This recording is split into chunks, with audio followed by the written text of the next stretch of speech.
Bonjour tout le monde, bienvenue sur ma chaîne Ineria Guidance. On se retrouve dans cette nouvelle vidéo pour les énergies qui concernent votre printemps 2025. Cette guidance est pour les signes solaires, ascendants et lunaires et elle est pour les vierges. Bienvenue mes vierges sur votre guidance et sur ma chaîne. Merci infiniment pour tout ce que vous apportez à mon travail, à l'évolution de ma chaîne et ça me fait super plaisir au travers évidemment de vos visionnages, vos abonnements, vos likes, vos partages et vos commentaires. Sans vous, ma chaîne ne serait pas ce qu'elle est, alors merci. Bienvenue parmi nous à toutes celles et ceux qui s'abonneront et en description sous cette guidance, je vous mets tous les tarots et oracles que j'utilise ainsi que mon lien pour celles et ceux qui souhaiteraient réserver une guidance privée avec moi. Dans ce tirage, mes vierges, je vais commencer par aller chercher quelle énergie commence à éclore pour vous sur ce printemps et de quelle façon ou dans quel domaine elle peut être porteuse, donc sur le mois d'avril, de mai et de juin, et ensuite pour chaque mois on ira voir vous vis-à-vis de ce qui se passe ou de l'énergie principale qu'on nous donne sur avril, mai et juin, et ensuite on ira terminer avec des petits messages et conseils pour vous.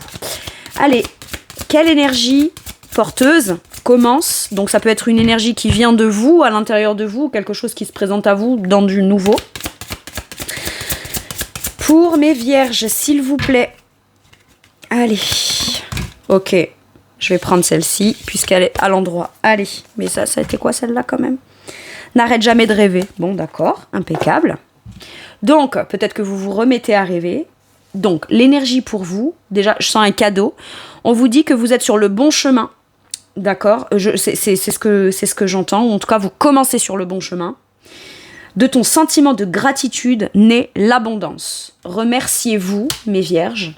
Peut-être que vous allez recevoir aussi un cadeau, une opportunité, un signe, quelque chose de déclencheur suffisamment important pour venir vous valider que c'est là que vous devez vous diriger, que vous devez commencer et vous le recevez comme un cadeau. Alors, vous n'avez pas besoin d'être validé par qui que ce soit. Mais par moment, on en a besoin pour être encouragé ou se dire, allez, est-ce que je dois faire ci, est-ce que je dois faire ça, est-ce que si je fais ça, c'est vraiment mon chemin, même si je sens que, voilà, tac, on vient appuyer quelque chose. Et finalement, moi, j'ai l'impression qu'il y a quelque chose qui peut même prendre de l'ampleur, évoluer. Vous allez avoir l'occasion de dire merci, mais la première personne à qui vous devez dire merci, c'est à vous-même. D'accord ? Parce que vous vous offrez peut-être aussi le droit, l'opportunité, le temps, ou de saisir l'occasion, soit de mettre en place quelque chose, soit de saisir une opportunité qu'avant peut-être vous auriez culpabilisé de recevoir. Vous aurez l'occasion de remercier, mais avant tout, c'est vous que vous devez remercier aussi. Ok. Pourquoi ? Alors peut-être vous recevez un cadeau, ou vous recevez une opportunité qui finalement vient vous valider de vous lancer dans un projet, dans une activité, dans une relation. Vous vous sentez comme si vous vous sentiez, c'est le moment pour moi soit de chérir ce que j'aime et ce que je veux ou la direction que j'ai envie de prendre, soit de me sentir gâtée parce que enfin j'ai l'impression que l'horizon est dégagé. Je sens un truc comme ça. Alors, comment ou dans quel domaine ça se manifeste pour vous en avril, en mai et en juin? Allez. Sur le mois d'avril, qu'est-ce qu'on a? Le 3 d'épée. Ok. La peur de se tromper, la peur d'être blessé verrouille quelque chose jusqu'à maintenant. Et finalement, toute opportunité ou toute chose que vous auriez pu faire pour venir comme prendre, entre guillemets, une revanche sur tout ce qui vous a blessé, m'offrir quelque chose, m'autoriser quelque chose, me permettre pour prendre un chemin différent, mais tant voulu, tant attendu, tant espéré, afin de prendre une revanche, ça peut être porteur pour vous. Il y a eu des blessures, mais en même temps, on a très envie de prendre une direction parce qu'il y a eu des blessures, sentiments de trahison, etc. Mais en même temps, on se dit, est-ce que je veux prendre cette direction ou cette voie ou m'offrir cette opportunité-là pour les bonnes raisons? Est-ce que je dois le faire pour pouvoir prendre une revanche sur tout ce qui a été injuste ou sur ce qui m'a créé cette blessure? Ou est-ce que je me fourvoie quelque part et à ce moment-là, ce serait pas la bonne énergie ou les bonnes intentions qui me feraient prendre cette direction-là ou qui feraient que je m'offre la possibilité de ce nouveau départ ou de ce chemin-là? Ok. Là, on vous dit que finalement, en conclusion, on dit que Une blessure n'a pas été causée pour rien, et si on a peur des blessures, en même temps on conscientise que c'est pas l'appréhension d'une blessure ou d'une peur de trahison, etc., parce qu'on a déjà été blessé, qu'on n'a pas envie de repasser par là. On vous dit que justement, cette blessure-là, vaut mieux en faire quelque chose qui sera porteur pour vous, plutôt que de vous empêcher de faire quelque chose parce qu'on aurait peur de nouveau de revivre cette blessure. Et c'est très subtil, c'est un léger changement de conscience, c'est un nouveau regard légèrement vu sous un autre angle qui vous permet de venir justement dépasser soit la peur d'une blessure, soit venir passer à l'étape suivante dans un truc dans lequel vous vous sentez chéri, gâté, etc. Ça vous permet soit de mettre une blessure définitivement derrière, donc de venir la guérir, mais au travers de quelque chose qui est extrêmement porteur pour vous sur une direction. Ok. Alors, là c'est simple, ce que j'entends c'est, peu importe pour quelle raison je me lance, ou je me fais ce cadeau, ou je m'offre la possibilité de cette voie-là, que ce soit motivé par une blessure qui a encore un impact sur moi, ou que ce soit cette blessure-là qui m'empêche d'y aller alors que j'ai très envie d'y aller, quoi qu'il arrive, je la dépasserai. 3DP, il y a cette nécessité, soit de ne plus... qu'une blessure ne vienne plus impacter vos choix, ou vous faire renoncer à quelque chose qui pourrait être bon pour vous, soit un nouveau départ ou quelque chose qu'on s'offre à la suite d'avoir été blessé, ça vient tout de même amener quelque chose de positif, ça vient penser quelque chose. Allez, vous, par rapport à ce 3DP là, à cette peur de la blessure, peur de la trahison, peur de se tromper, parce que quelqu'un vous a fait du mal, pour vous, c'est forcément vous qui pourriez, au travers d'une décision ou quelque chose qui vous a blessé, qui n'est pas de votre fait, déjà vous avez dû vivre ça, et en plus, on se dit, mais c'est parce que c'est moi qui me suis trompée. Non, c'est l'autre qui a peut-être pas bien agi, voyez ? Ou dans ce qui n'a pas été juste vis-à-vis de vous, vous n'êtes pas responsable du fait qu'un choix ait été fait et vous ait fait mal, ouais, c'est ça, on s'empêche de créer par peur d'être blessé. Mais c'est pas vous la problématique. La problématique, c'est pas vous.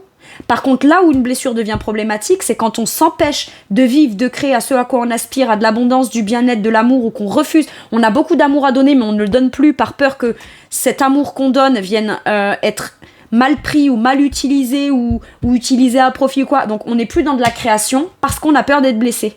D'accord ? Et là, il y a la conscientisation de ça.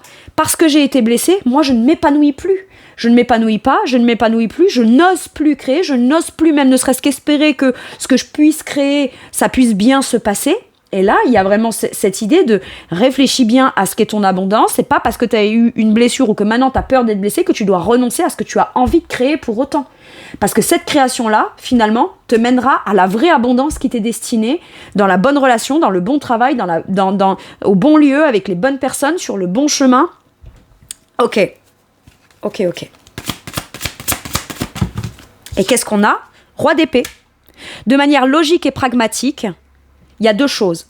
Il y a ce qui s'est passé, ma blessure, ma peur de nouveau d'être blessée, ok. Mais de manière logique et rationnelle, ok, roi d'épée, il y a ce que je sais, il y a mon potentiel, j'ai appris des choses. J'ai atteint un certain niveau de conscientisation sur des choses que je ne pensais pas être, qui peuvent être conscientisées uniquement parce que j'ai dû passer au travers de l'étape de la blessure, de la déception. Et d'avoir peur d'être blessée, finalement, me fait me rendre compte de choses extrêmement logiques, perspicaces. Ça me pousse à devoir prendre des décisions pour moi, logiques, pragmatiques, intelligentes. C'est pas soit je suis que dans la logique, le pragmatique, pas dans le cœur et je tranche, soit je suis juste dans l'amour inconditionnel. Non, c'est l'équilibre entre les deux, d'accord ? J'ai la conscientisation de manière claire et logique que à partir de maintenant, en priorité, je prendrai des décisions pour moi. Et si dans ce que je veux créer, il y a le moindre risque de ce que je puisse être déçu, comme j'ai déjà vécu la blessure, la déception, etc., je saurai comment à ce moment-là réagir, trancher, me positionner, quel discours, quelle affirmation et quelle vérité intérieure je saurai mettre en avant. Mais je ne vais pas m'empêcher de prendre des décisions qui sont bonnes pour moi et que je sais être bonnes pour moi. Parce que le roi d'épée a une belle intelligence, mais s'il a cette intelligence, c'est parce qu'il a su en tirer des conclusions. Et il en a pu en tirer des conclusions parce qu'il l'a vécu. Donc, le fait d'avoir vécu lui fait tirer des conclusions logiques, mais aujourd'hui, votre logique ne va plus en faveur de « je vais pas y aller parce que sinon je vais te blesser », c'est « non ». Je vais y aller et si jamais je risque d'être blessée, je saurai quoi dire. À ce moment-là, je me montrerai plus en l'impératrice, uniquement l'impératrice, aimante, créative, abondance, gentillesse, dévotion. Je peux être aussi ce roi d'épée qui est capable de placer les limites de manière logique et rationnelle. Ok. Donc vous allez vous remercier finalement de prendre une décision extrêmement logique et tranchée pour vous en faveur de ce que vous aimeriez créer, vivre dans l'abondance. Par contre, vous, au premier abord, vous n'êtes plus celui ou celle qui donnait. Vous arrivez dans la place, vous attendez de voir ce qu'on va vous donner, ce qu'on va vous donner comme ingrédient. En fonction de ce que vous identifiez être bon ou pas pour vous, à ce moment-là, vous créerez par la suite. Mais d'abord, vous voulez que les choses soient claires. Et vous arrivez avec une vision, un discours qui est extrêmement clair, mais déterminé.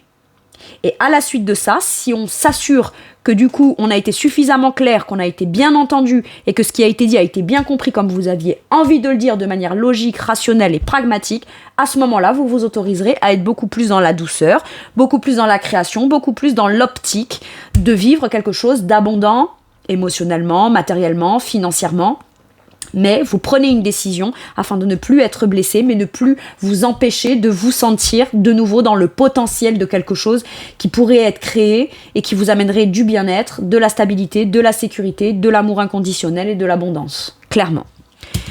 Donc, sur le mois de mai, 7 d'épée, ok. On a encore cette notion de peur de trahison ce coup-ci. C'est plus on a uniquement la peur de juste être déçu et blessé, c'est qu'on a peur de la trahison. Cette d'épée, là, mes vierges, c'est soit vous prenez une décision qui est bonne pour vous à la suite d'une blessure ou de la peur d'une blessure. Par contre, si les choses ne se mettent pas en place aussi rapidement que ce que vous le souhaitez, ça ne veut pas dire que vous vous êtes trompé dans un choix. Donc à ce moment-là, on vous dit va jusqu'au bout. Persévère, sois clair, ne te mens pas à toi-même ou n'essaie pas de revenir en arrière sur une décision que tu aurais prise, d'accord ? Ne fuis pas, va jusqu'au bout. Moi, j'ai ça. Sois clair, sois toujours honnête, transparent et continue à aller dans cette direction. Persévère à aller dans cette direction et ne reviens pas sur un choix ou une décision que tu aurais pris relationnelle, dans une activité, dans un projet, etc. N'oublie pas que si tu ne fuis pas, que tu assumes pleinement jusqu'au bout les décisions que tu as prises et que même si tu as la peur qu'on te mente ou d'être trompé ou d'être trahi, n'oublie, quitte à revenir en arrière dans tes pensées, n'oublie pas qu'en arrière, tu as la possibilité d'être ce roi d'épée qui vient recadrer les choses. D'accord ? Ne fais pas 2 pas en avant, 3 pas en arrière. Ok ? C'est ça là qu'on vous dit avec ce 7 d'épée. Vous n'allez pas vous tromper. Maintenant, est-ce que d'autres ou quelqu'un d'autre peuvent avoir l'intention de vous tromper ? Ça leur appartient à eux. Mais ça ne définit pas qui vous êtes ou ce que vous devez être ou ne pas être. Par contre, ces gens-là ont le choix. Donc s'il y a une personne ou plusieurs personnes qui auraient des trucs où c'est pas clair, c'est pas net, où il y a un truc comme ça, vous avez toujours cette possibilité du roi d'épée qui vient rappeler à l'ordre, qui vient rappeler à la clarté, qui vient rappeler à ce qui est logique, pragmatique et clair. On est bien d'accord ? Ok. Donc finalement, c'est au travers de quelque chose de nouveau qu'on va venir vous challenger sur des potentiels intérieurs que vous avez, notamment dans une affirmation de vous-même, dans un discours et dans une position qu'on a pris dans des idées, dans des pensées, parce que c'est logique pour vous, d'accord ? Ben là, on vous met comme dans la situation où on vous offre l'opportunité de pouvoir clairement, pleinement rentrer dans cet nouvel état d'être-là, comme pour venir vous affirmer, vous prouver à vous-même que vous êtes capable en toutes circonstances justement de pouvoir vous affirmer. Alors je sais, c'est encore du challenge, mais il y en aura toujours, ok ? Et ça vaut le coup, visiblement. Ça vaut le coup de pas reculer, ça vaut le coup de pas fuir, ça vaut le coup de pas se trouver des excuses ou de se dire « peut-être que je me suis trompée » ou quoi. Non, ce n'est pas parce que vous n'en voyez pas encore les résultats positifs que forcément vous vous êtes trompé, ok ? Vous prenez les bonnes décisions pour vous dès le mois d'avril. Ok ? Donc, au mois de mai, on ne recule pas, on ne fuit pas, on assume pleinement. On assume pleinement et j'entends même on revendique ou alors on revendique s'il le faut. Qu'est-ce qu'on vous dit sur ce 7 d'épée ? C'est une question d'apprentissage. Vous êtes en train, mine de rien, d'apprendre. Vous êtes en train d'apprendre et vous êtes en train de conscientiser certaines choses. Quand quelque chose me met dans un sentiment où j'ai pas toutes les réponses, ça n'a pas l'air d'être encore tout à fait clair ou que ça peut être encore un peu flou, d'habitude j'aurais tendance à fuir parce que peur de la blessure. Ça me rappelle ça. La dernière fois que j'ai vécu quelque chose comme ça, il s'est passé ça et j'ai eu mal. Là, vous avez autre chose à en apprendre, mais pas sur l'autre ou sur les capacités de l'autre, non, sur vous-même et votre capacité à aller dans des réponses claires. Il est très curieux, le page d'épée. Donc, s'il y a quelque chose qui vous semble pas clair, un peu flou, ou pas encore tout à fait affirmé, ou que c'est retardé, tout de suite, ne rentrez peut-être pas dans un truc de je vais me faire tromper, je vais me faire trahir, on va me mentir, on va me ci, on va là. Non. Posez des questions. Et ne lâchez pas l'affaire. Tant que vous n'avez pas de réponse, demandez, communiquez, envoyez des mails, envoyez des messages, obtenez vos réponses. Vous en êtes capable. Parce que c'est avec toutes ces réponses-là que ça va vous permettre de ne pas reculer ou renoncer, mais justement de dépasser la difficulté pour avancer. Ça aura le mérite à vous de vous prouver que vous êtes capable de le faire, et c'est surtout que ça enverra un message fort. Quoi qu'il arrive, je ne renoncerai pas. Waouh! Qu'est-ce qu'on vous... C'est ça! Quoi qu'il arrive, je ne renoncerai pas. L'empereur.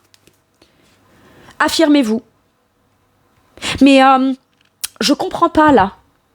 Par contre, c'est pas parce que je comprends pas que je vais attendre à rester comme ça, à me faire peur, à fuir, à essayer de me ruminer des trucs, Non, j'affronte.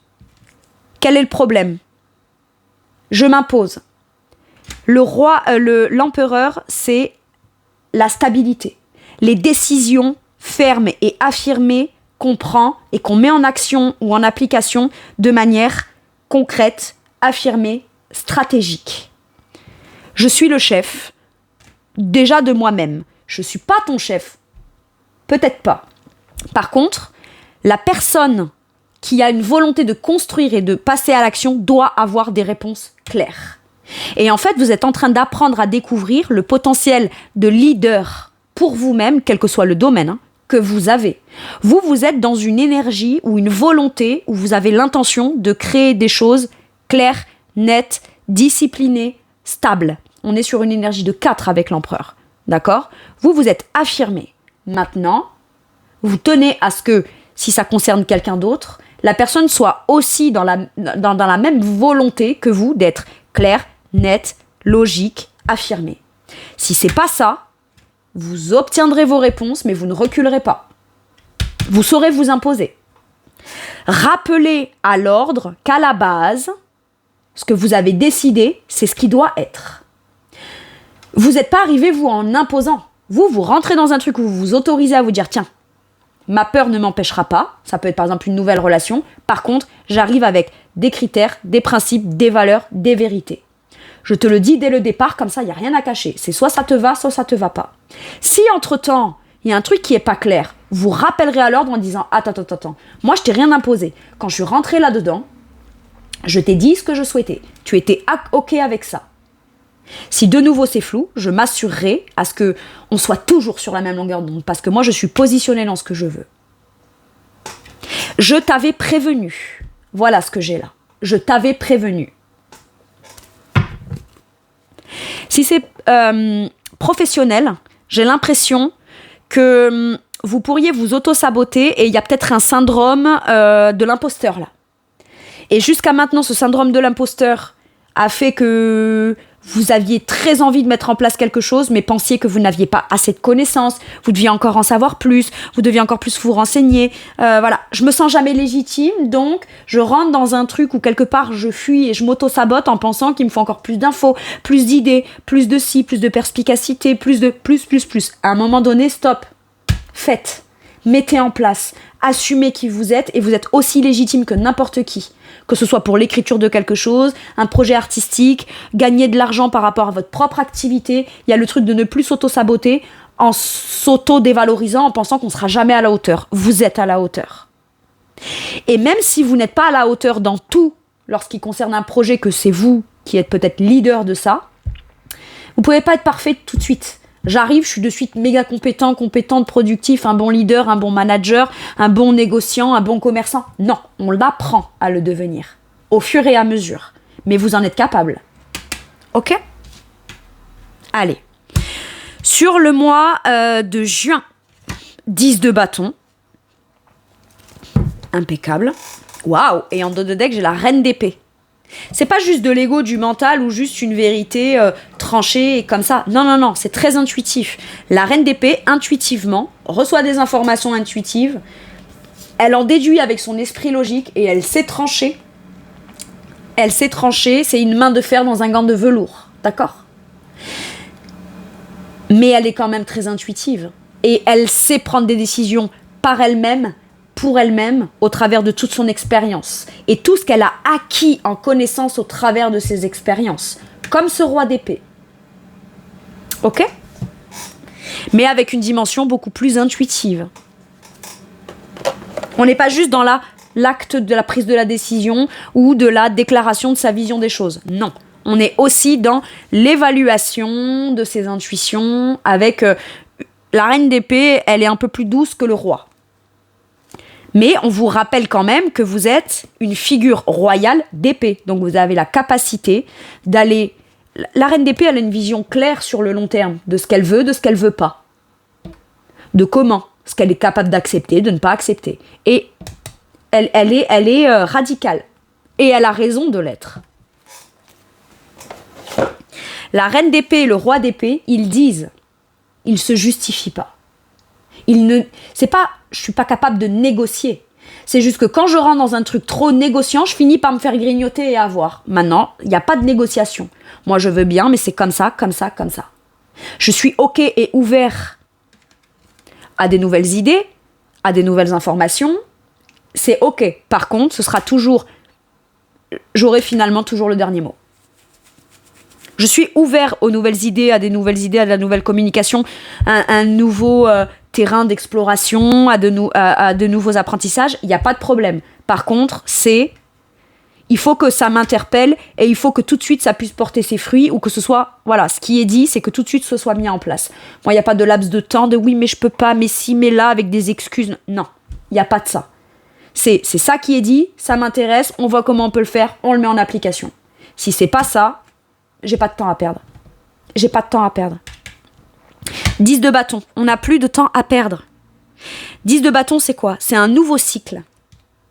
Parce que là, on est sur un cycle qui a été long, lent, lourd, laborieux, fatigant, qui met une pression, où on est seul, où on porte tout en responsabilité sur son dos, même des responsabilités qui ne nous incombent pas ou qui ne nous appartiennent pas. Mais sous prétexte qu'on a eu la générosité d'aider, de soutenir, de rendre service, etc., on s'en fait presque comme une affaire personnelle. D'accord ? C'est la fin de ça. Ça a été long, ça a été lent, ça a été fatigant. Il y a eu de la pression, mais on vous dit que cette pression-là s'arrête au mois de juin pour repartir sur un nouveau cycle beaucoup plus léger, beaucoup plus porteur.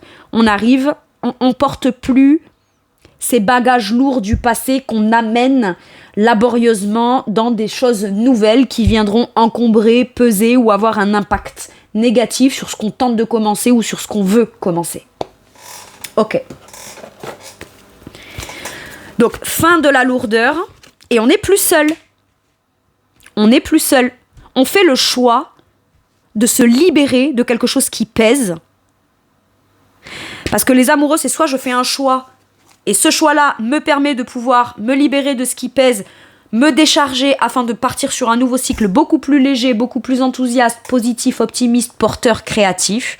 Soit on vous dit que là, par contre, vous avez vraiment la personne. Vraiment la personne qui est là pour vous soutenir. Vous le ou la soutenez. Vous connaissez votre potentiel à soutenir. D'accord ? Par contre, vous avez envie d'être soutenu, pas plus, juste à hauteur égale de ce que vous soutenez dans le quotidien. Ok ? Ça peut être une distance entre nous qui pesait sur notre couple. Mais enfin, sur le mois de juin, on peut être ensemble, on peut se soutenir de manière concrète. Donc c'est plus l'un ou l'autre qui porte une espèce de charge, de pression, etc. Mais pour obtenir ça, la vraie relation, le vrai lien, le vrai soutien, le vrai je suis là pour toi, tu es là pour moi, bah, ça en passe par devoir être ouvert d'esprit, communiquer même sur des idées, des sujets nouvelles, se sentir légitime et en même temps affirmer sur tout ce qui pourrait empêcher le fait qu'on puisse être vraiment l'un. C'est pas l'un avec l'autre, c'est l'un pour l'autre et l'autre pour l'un. Ok ? C'est ça qui constitue le fait qu'on peut être avec l'autre. Ok. Et qu'est-ce qu'on a ? Tempérance. Chacun trouve son équilibre, c'est apaisé, c'est guéri, c'est des longues discussions, longues négociations qui permettent au retour du calme, de la paix, de l'harmonie, des réconciliations, où chacun est capable de mettre de l'eau dans son vin pour comprendre l'autre, afin de comprendre ce qui est mieux pour les deux. Mais là, je peux avoir retour à l'équilibre, guérison, retour à l'harmonie, la guérison de la blessure, là. Mais parce qu'enfin, on est sur la même longueur d'onde. Maintenant, si ça ne concerne que vous et que ce n'est pas relationnel, il y a vraiment l'idée de faire un choix pour vous-même qui vient vous libérer de toute contrainte et vous permet de prendre un nouveau départ beaucoup plus porteur et optimiste. Et mine de rien, bah, vous vous sentez beaucoup plus aligné avec vous-même. Vous prenez le temps à partir de maintenant. C'est pas juste, je pense à mon bien-être à un moment donné et après, une fois que je suis lancée, je pense plus à mon bien-être. Non, aujourd'hui, c'est quelque chose que j'incorpore dans mon quotidien. Je prends le temps à partir de maintenant pour m'assurer soit de ne plus vivre une blessure, soit de ne plus fuir, soit de ne plus porter entièrement la charge, la pression, la lourdeur de tout ce qui constitue mon quotidien. Je pense à mon bien-être. J'ai besoin de prendre du temps de bien-être pour moi, penser à moi, penser à mon équilibre, par moments être actif, par moments prendre du temps pour penser à moi, ce qui me fait du bien dans le quotidien, à pratiquer quelque chose qui vient ralentir le rythme, etc. Mais parce que c'est en ralentissant de manière régulière dans mon quotidien et en pensant à mon bien-être de manière concrète dans le quotidien que finalement, ce sera beaucoup plus porteur sur du long terme pour moi. On peut faire un choix qui détermine un retour à l'harmonie. Mais à partir du moment où ce choix, on le met en application une fois, on s'en servira constamment au quotidien afin de s'assurer qu'on sera toujours le plus possible et de façon, de façon le au mieux, quoi. On fera au mieux pour, en priorité, toujours se sentir dans l'équilibre, dans l'harmonie et dans la je vais me relancer à corps perdu dans un truc qui me réépuisera à un moment donné, qui me demandera de devoir m'en rendre compte que je suis épuisée ou que je suis en train de fuir ou que je me mens ou ci ou là, d'accord ? Non, c'est je veux garder la conscience au quotidien de l'alignement avec mon bien-être, ce qui me permet de pouvoir continuer petit à petit sur le long terme. Mais relationnellement, effectivement, ça peut nous parler d'une réconciliation, dont on se met d'accord, on est enfin alignés. C'est pas qu'on était peut-être pas d'accord l'un avec l'autre, mais ça peut être que le contexte de la vie de l'un pouvait faire que c'était pas compatible avec la volonté de ce qu'on voulait construire de l'autre. Et enfin, sur moi, j'entends pour certains et certaines, vous pourriez dire « tu peux pas », mais moi je t'explique, quand on veut, on peut. Quand on veut, on peut. Donc moi, je décide qu'à partir de maintenant, ce sera comme ça pour moi. Maintenant, t'en fais ce que tu veux. C'est soit t'es avec moi, soit c'est pas possible comme ça si on peut pas être l'un pour l'autre avec l'autre. Et à ce moment-là, bah, l'autre se rend bien compte que si on veut être avec vous, bah, il va falloir mettre des choses en place en fait. Il va falloir mettre des choses en place et on finit par tomber d'accord. Tomber d'accord, ce qui veut dire que tout ce qui n'est pas pris jusqu'à maintenant en considération dans vos besoins, vos principes, vos valeurs à vous, seront pris à un moment donné en considération. Et ça passe pas par la volonté de l'autre de vouloir le prendre en considération, ça passe par tu peux pas penser à moi, tu peux pas être là, très bien, bah moi je vais penser à moi. Maintenant t'en fais ce que tu veux. Eh ben visiblement cette personne, elle fait ce qu'il faut, mais au profit d'être l'un avec l'autre, ou l'un pour l'autre, et l'autre pour l'un, pour être ensemble. Ok. Alléluia. Allez, un message ou un conseil avec celui-ci, s'il vous plaît. Fais appel à tes anges. Ok. Qu'est-ce qu'on vous dit ? Tes anges sont là avec toi et il ne demande qu'à t'aider dans ton chemin. Laisse-les se charger de ce qui te préoccupe. Réjouis-toi de recevoir cette aide divine. Vous allez remercier. Mais dites-vous merci de demander de l'aide, du soutien, des synchronicités, des réponses, des validations. Demandez-les. Demandez-les. Et au final, vous vous rendrez compte que toutes les réponses que vous aurez ira en faveur de ce que vous n'osez pas faire, n'osez pas dire, n'osez pas commencer. Alors qu'on vous pousse à ça. Allez. Avec celui-ci, qu'est-ce qu'on vous dit, mes vierges? L'archange Raphaël. Ah oui, bah alors là, vous avez une vraie présence de vos anges, de vos guides. C'est fort, parce que là, c'est fait appel à tes anges, et là, on a carrément l'archange qui ressort. Sans ma lumière d'émeraude t'envelopper, moi l'archange Raphaël, je t'offre la guérison et la sérénité. L'orage va s'éclaircir bientôt et le soleil va briller pour l'éternité. Et confiance. Waouh. Et avec celui-ci, mes vierges, un dernier message ou un dernier conseil pour vous.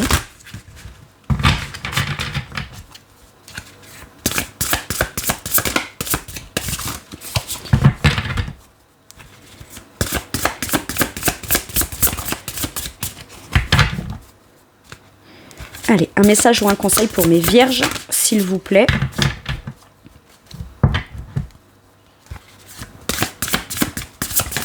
Ok, qu'est-ce qu'on a? Le 10 de denier. Le 10 de denier, c'est quelque chose c'est le bonheur à tous les niveaux. Mais dans le concret, dans le quotidien. Familial, principe, valeurs, tradition, sécurité, abondance. Mais on nous parle de quelque chose qu'on va atteindre sur le long terme. Donc, ça prend le temps de se construire. Ok? Mais on vous dit qu'à terme, ça vous mène à un sentiment de sécurité, d'abondance, de bonheur à tous les niveaux. Et c'est concret, c'est palpable dans le quotidien. Ok? Sécurité financière pour vous et votre famille, héritage ou retraite, paix et satisfaction dans la vie, respecter les traditions familiales, être fier de son arbre généalogique, mais être fier de soi aussi. Clairement, quand je vous ai dit, remerciez-vous, vous aussi. Hein. D'accord? Transmettre ses connaissances. Pour moi, vous allez atteindre le sentiment d'abondance. Mais c'est pas juste l'abondance matérielle et financière. Il y a de ça, mais c'est aussi le sentiment de sécurité dans le quotidien. Quelque chose d'extrêmement agréable qui peut ne pas être palpable, mais qui, dans un sentiment de sécurité, on a l'impression de presque pouvoir le toucher, le vivre concrètement tous les jours. Moi, c'est ça. Pour moi, il est là le message. C'est comme ça que je le ressens. Voilà mes vierges, c'est tout pour moi pour cette guidance. Je vous remercie de m'avoir écouté. Je vous fais tout plein de gros bisous. Prenez bien soin de vous et à bientôt pour une nouvelle guidance. Merci, au revoir.